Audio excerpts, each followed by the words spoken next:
The first officers were inside Cole Hall within 30 seconds. 30 seconds. That's how long it took Northern Illinois University police to confront one of the deadliest campus shootings in American history. But somehow, that wasn't quick enough to stop the ending of 5 young and promising lives that day. In less than 5 minutes, the gunfire had ended, but the investigation and the search for understanding was just beginning. In this episode, we examine the law enforcement response that day, how training, coordination, and courage turned chaos into action. We'll follow investigators as they piece together the life of the shooter, Stephen Kazmierczak, and the puzzle of how a model student became a mass murderer. We'll explore what the official report revealed, the findings, the lessons learned, and the changes that reshaped campus security forever. And we'll end where healing began, at the memorial built for the 5 lives lost and for all who were changed that day. If you're joining us for the first time, let's take a moment to remember how we got here.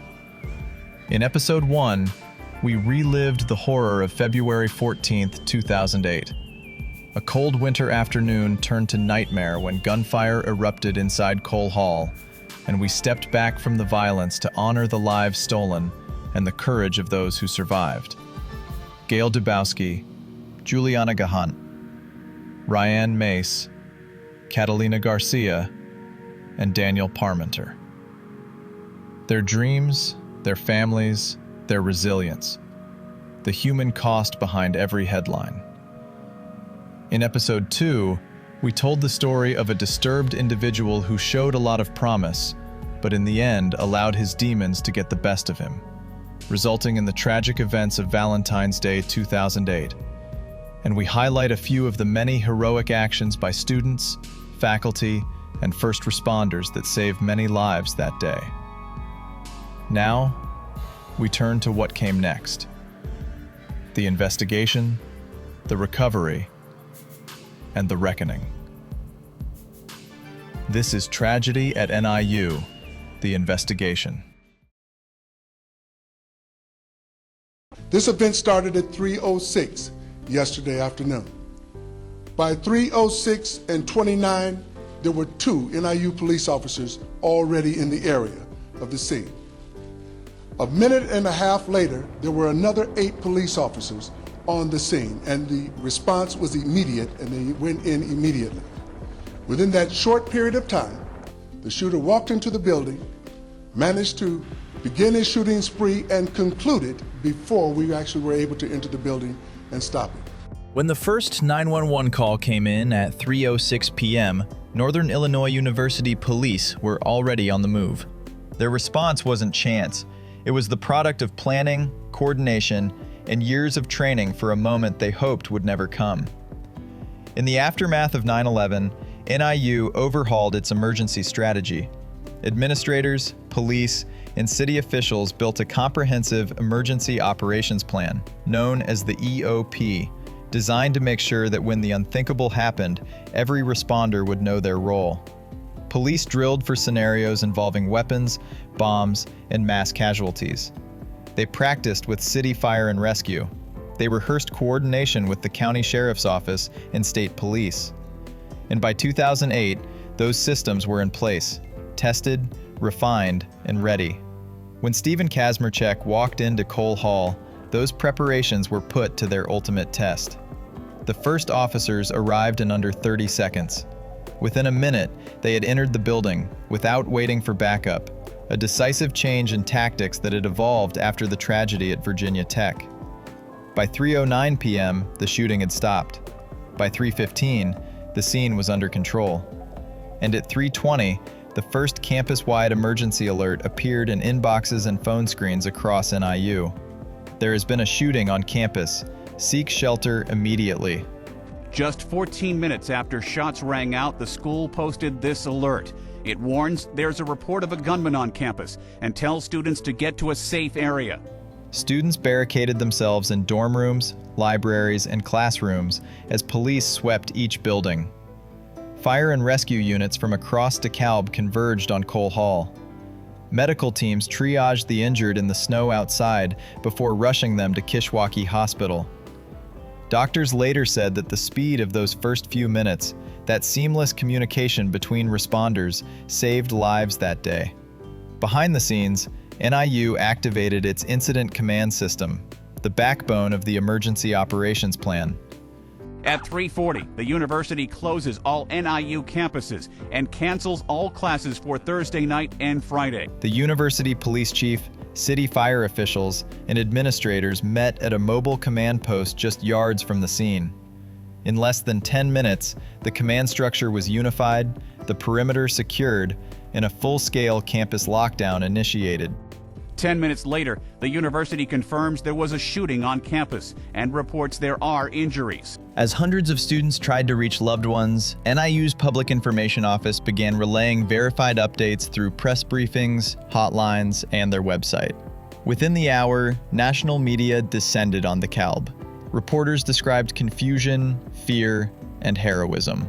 But inside the NIU Police Department, the tone was calm, measured. Officers cleared buildings methodically, ensuring there were no secondary shooters. Every step followed the plan. For the men and women who responded that day, the training was second nature. But nothing could prepare them for what they saw inside Cole Hall. Those sights, those sounds, they would carry them for the rest of their lives. It's an unfortunate set of circumstances that no one could possibly have predicted, nor could they have been more responsive in getting the event to stop. Coming up, we'll follow the investigators as they begin to piece together what happened and who Stephen Kazmierczak really was. When the shooting stopped, the investigation began almost immediately.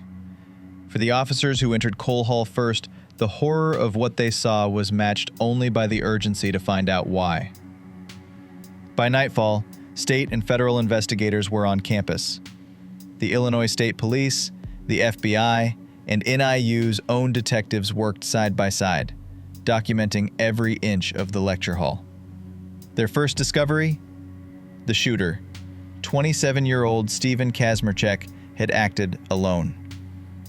Kazmierczak carried 4 weapons that day, a Remington shotgun and 3 semi-automatic handguns, all legally purchased. Ballistics matched every round recovered to those weapons. There were no accomplices, no outside assistance. The violence had been meticulously planned but executed by one man. In his backpack, investigators found ammunition, knife sheaths, and prescription medication bottles bearing his name. He had mailed a package earlier that morning to his girlfriend in Champaign. Inside were textbooks, a graduation tassel, and a message that ended with, "Don't forget me." For detectives, the evidence painted a chilling picture.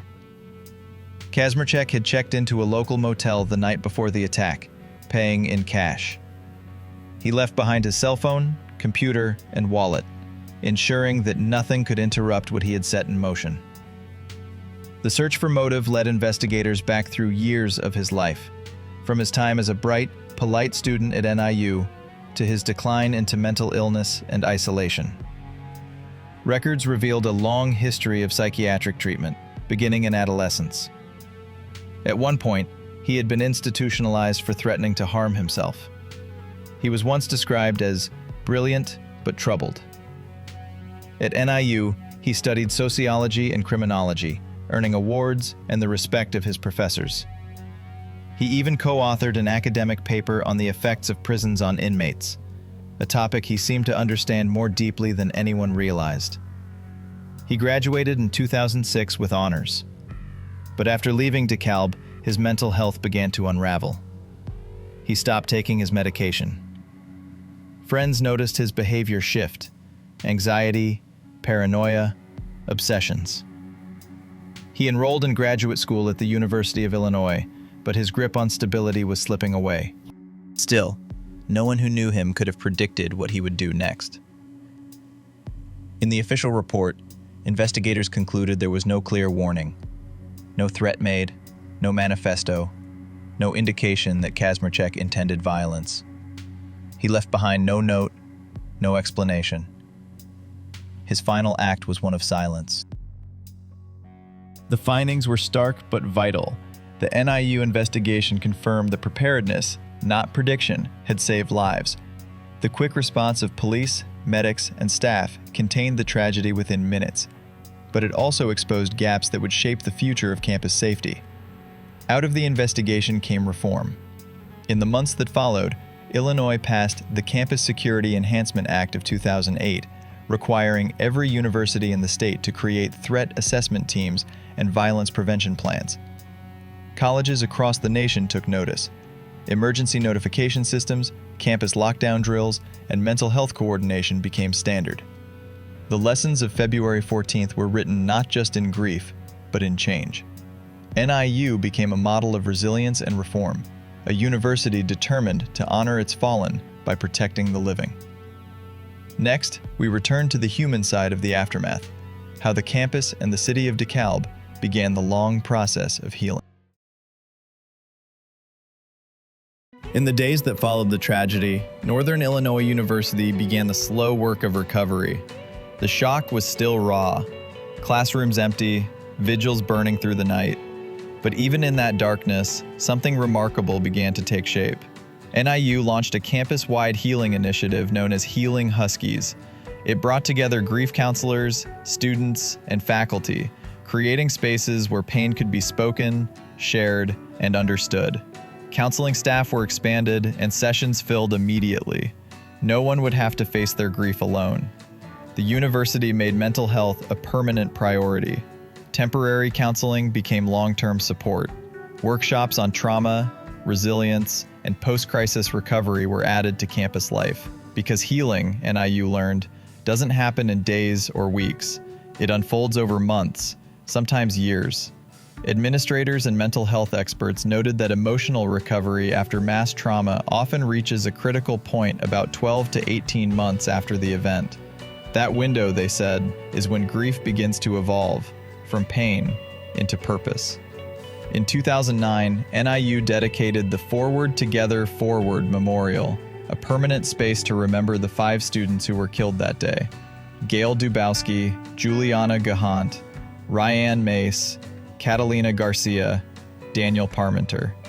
Each name is engraved in steel, a reflection of light, resilience, and memory.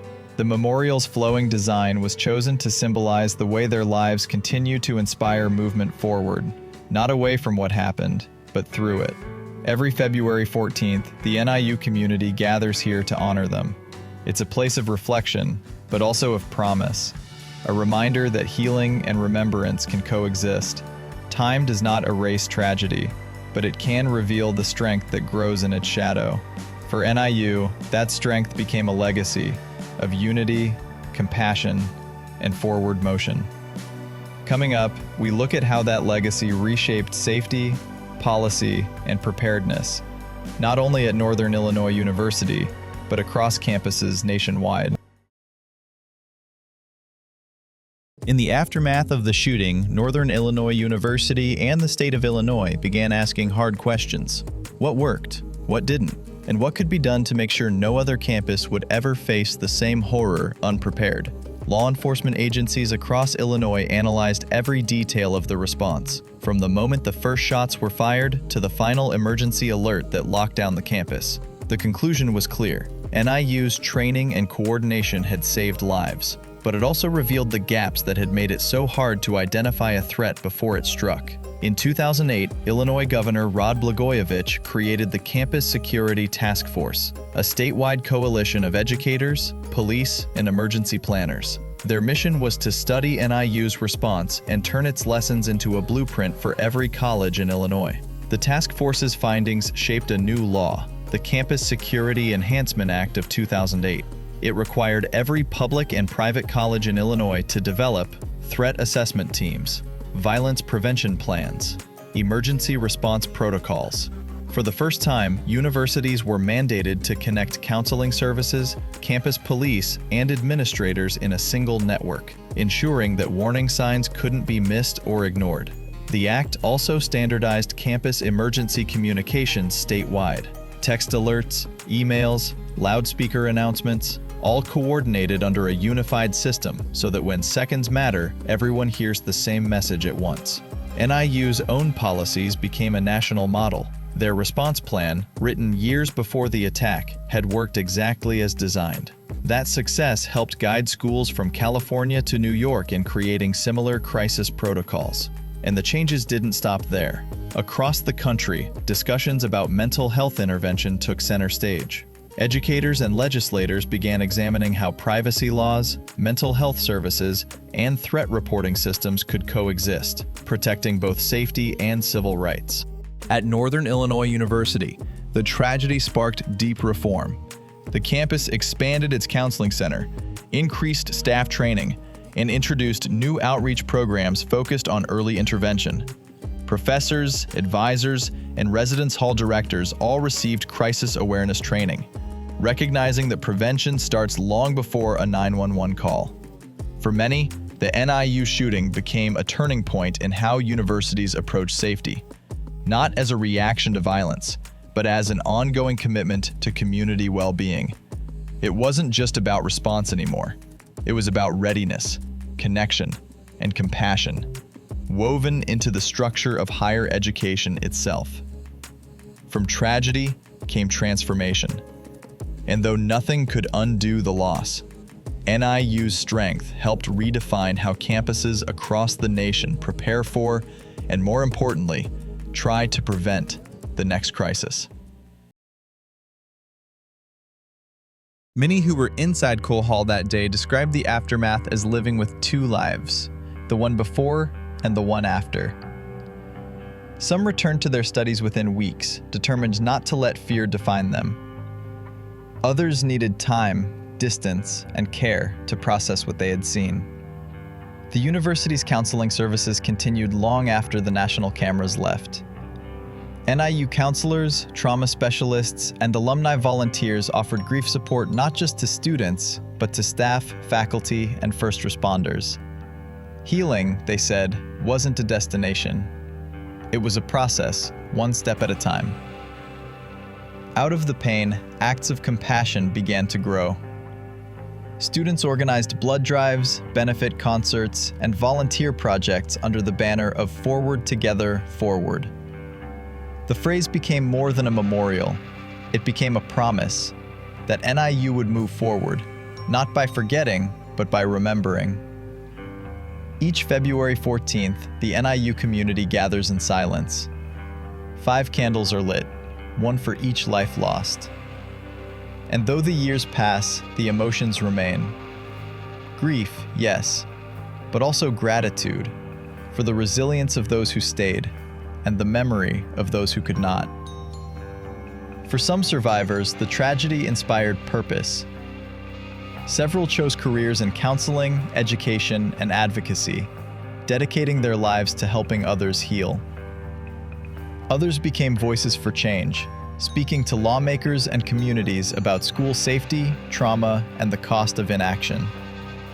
They turned trauma into testimony, pain into prevention. Their voices became the living legacy of Cole Hall. When Cole Hall reopened in 2012, it was transformed, redesigned as a space for learning, reflection, and remembrance.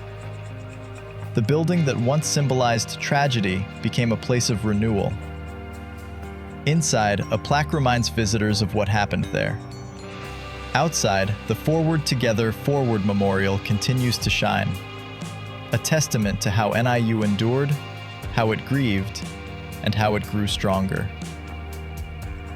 Time does not heal all wounds, but it teaches us how to live with them, how to find meaning, how to build again, and how to carry forward the memory of those we've lost.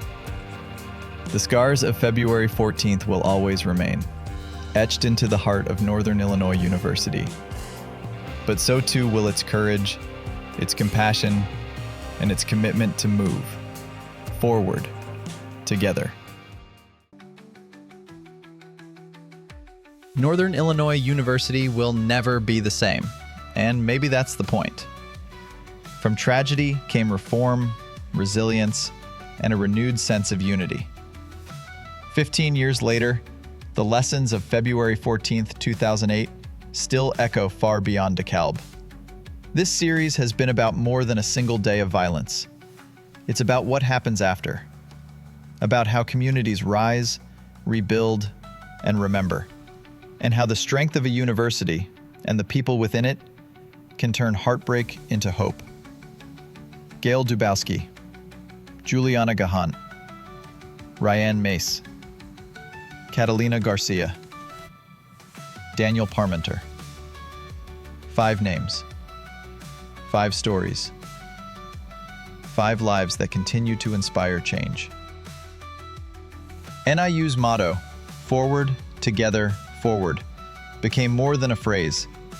It became a promise, a reminder that no matter how dark the day, light always follows. If you found this story meaningful, we invite you to go back and watch our first series, University of Murder, 4 Dead in Idaho, where we explored the case that shocked the nation and forever changed the University of Idaho community. And don't forget to subscribe so you don't miss our next season, as we turn our focus to Utah Valley University, and another campus forever marked by tragedy. These stories are hard to tell, but by telling them, we honor the lives behind the headlines. This has been University of Murder, a Valentine's Massacre, in memory of the victims of the February 14, 2008 Northern Illinois University shooting. Forward, together, forward.